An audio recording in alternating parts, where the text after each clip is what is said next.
Face of the game muna tayo. Joy Hukom is our smiling 17-year-old teener who... hindi kahon. Wala nang kahon, ano? Certificate. Akin na yung kahon. Yay! From Galas, Quezon City. She's our face of the game. A very youthful watcher, fan, enjoying the games. When, alam mo, sulit ang tao nanood today. We got a couple of very good games, despite the brownout earlier. Yep, and a lot of fans coming over the Ninoy Aquino Stadium. Army is in front, 16-6, in command. Zhang Moli with halftime gets that. This is Nunag who gets pummeled there. You can actually have two liberos. Yes, they share. Ito, pinagpapalit-palit talaga. As long as you assign them earlier. No? Na-assign mo, na-announce mo na sila yung libero for the game. Dalawa naman. You can fill in two, Mahirap din kasi yung siguro na-realize sila. Ang hirap din ng libero job. Oo naman. Kaya dalawa yung nakasuot na ibang kulay na uniforme palagi. 17-7 here in the second set. Here's Yari Yongko. Yes, we got that right now. Yari Yongko. Well done. That was Tina Salak. And that's what you get when you have a tall setter like Tina Salak. Oh, I love Roger Guriev. When his team is down, I'm gonna listen to this one. Pag back player siya, binablock. Pagka front, hindi nyo binablock. Alam nyo, front player siya, tingnan nyo kung sino nasa harap. Para alam nyo kung ano gagawin nyo. Ang nangyayari yan, nakatayo kayo doon, nakaabang lang yung tatlo sa likod. Walang tumidepensa. Pag aksyon na, namatay na, saka nyo naiisip, dapat ganito, dapat ganito. Bago pa mangyari, alam nyo na kung sino nasa harap. Alam nyo kung anong bablock. Go! Mild pa yun. Mild pa. Second set pa lang tayo eh. Philippine Army with 8 attack points and Sandogo with 3. Ako ang favorite ko sa kanya. Alam niyo naman ang gagawin niyo eh. Yun ang inaantay. Ako yung hindi na nagsasalita, nakaupo na lang. Meron siyang ganun. Meron siyang ganun eh. Which is another way of coaching. Silent treatment. What is bothering Sandogo at this point? I know Army's playing so well at this juncture, Mosi. Well, as you can see now, pinalitan niya na yung setter. So, napasa na kasi yung mga sets ni Rhea de Baculangan kanina. Now, he filled it in. He filled it in. Coach Roger filled it in. Rubin De Leon. So, let's see kung magbabago yung takbo ng mga plays. Nabasang-basa na nung Philippine Army. Ang bilis naka-adjust ng Philippine Army. And he's put the Adamson players in the back row, actually.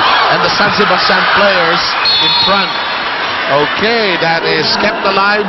Short-lived flight of the ball. And Sandogo gets another point. Still down, nonetheless, 19-8. Don't forget, Jeng Wali fires that official ball of the Shakey's V-League, Mikasa. Dakis. Rosses. Rosses trying to go down the line. Too much for Nunag.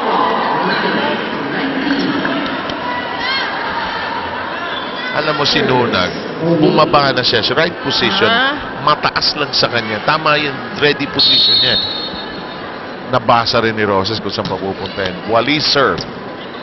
19-9. Out. Yep, that goes wide for Rachel Landakis. Too much angle on that hit.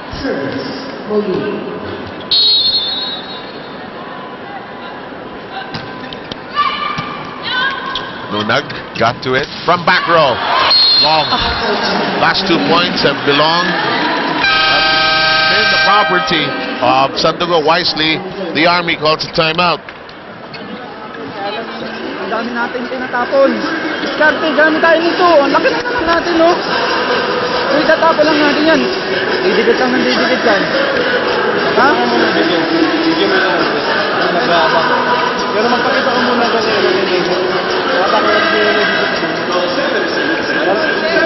Tumawa mo lang, Bimas. Pakita ko. Nakano ako. Para si Dere, magsisimit na akin.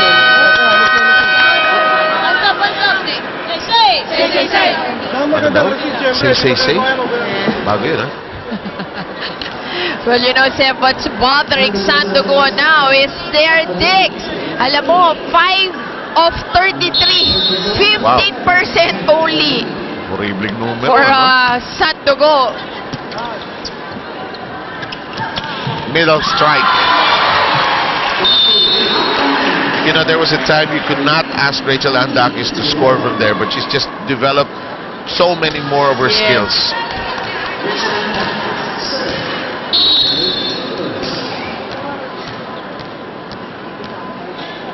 So it was probably interesting to, I didn't catch that game when she played against FP. It must have been odd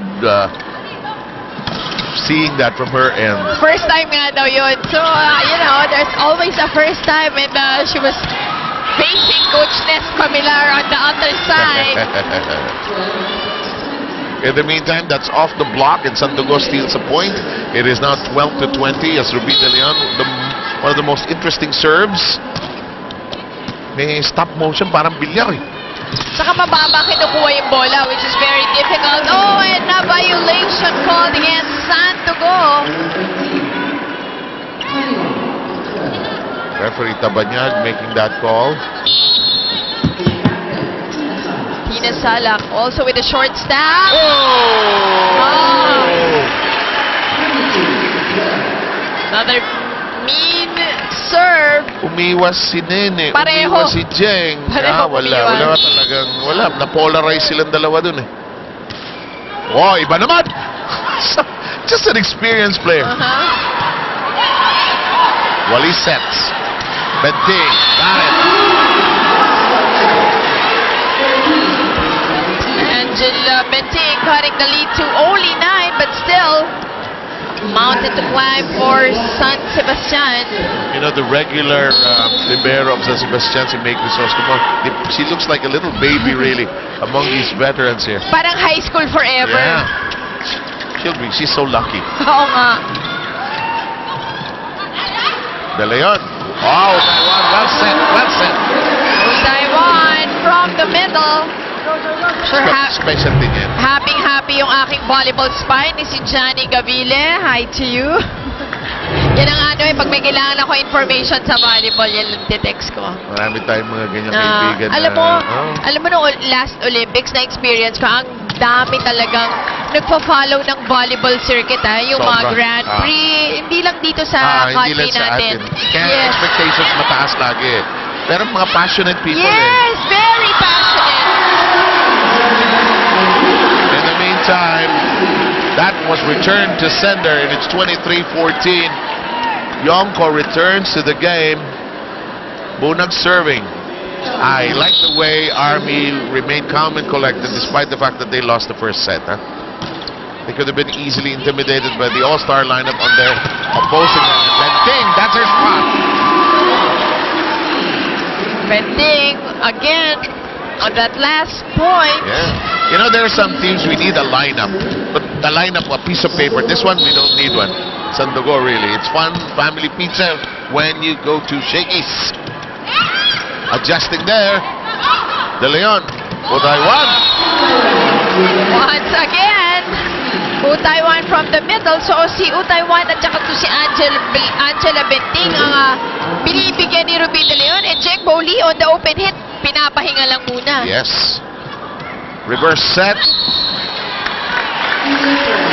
Oh, and a sorry net violation gives the Philippine Army their set point.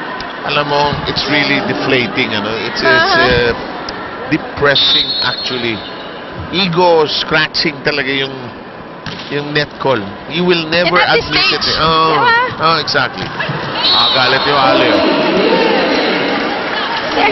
They're not going to give this set up. Mukhang pinaglalaban pa rin nila. And this is not a rap against the referee.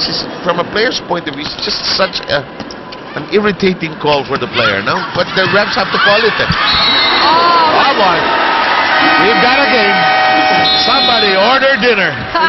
Somebody go to Shakey's. This is no joke. This is all business. We're two good teams. Watch this. Our Shakey's shake and play, Mosey.